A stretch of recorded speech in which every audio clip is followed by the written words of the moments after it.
In this video we will see how to enable the asset browser and how to use it for our purpose making JWorks, and why it's so powerful to use this tool in Blender. So first of all, how to access it.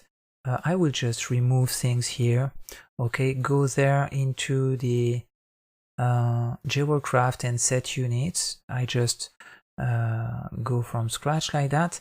And now let's go into the asset browser. So you can see here you can play with the animation tools. By default it's the timeline, but you can change in each corner of the interface here what you want to have into this square here. So let's go there and we will go into the asset browser.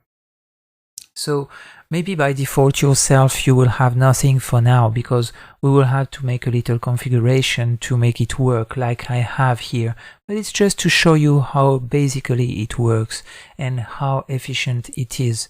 So for example here we have the asset JWorks that I will provide for free in this training. So it's something that you can buy in the other websites, but here for the training it's free and I provide everything, and it will save you a lot of time and a lot of work. I can guarantee that. So here we have all the base rings that we did create, and some maybe that we didn't create together. Here there are all the chains and maybe something to close the chains here. Okay, you have all the finished rings too. So there are a few designs that are not from myself, all the grays here, but for the rest everything is from me. We have some lighting, some materials, some metals, so we will see that later. But basically how it works: you take a design, for example, let's take the base ring here, let's take this one, okay, and you click and drag into your scene, and that's it, you have the design.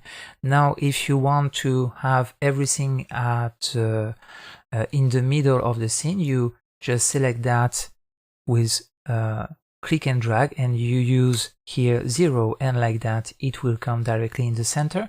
You have to disable instance because we want separated objects in collections. So like this you come back with the collection that you have in the beginning. So I still have my object with the modifier curve and everything that I need to for work. Here for example I can make let's add maybe a gem, okay, for example a diamond here or whatever, maybe a cushion for this time. It will be a big one, let's go for that, okay, and make a GZ just like that. Okay, and we have a lot of prongs to play with. So for example all of that is available to play with that. So let's take maybe that one, or yeah, let's take maybe that one, we will see. So yeah, let's go. So we click and drag, we have the prong here, we can manage the location to put it in the center, okay, and now you just have to play with the size of everything in edit mode maybe, or if not in edit mode, yeah, in edit mode maybe we can select all of that, okay, and it doesn't seem to want to come with what I want. Yeah, it works more or less. So or you take all of that in object mode and scale it up to have the right size for the JWorks, for the gem, and make a GZ to put it there, and now you have what you want, okay. So really easily you can add whatever you want into your workflow just like that. So for example here, if I come back with another prong, maybe more efficient, we have Control Z, Control Z, Control Z, yeah, this one.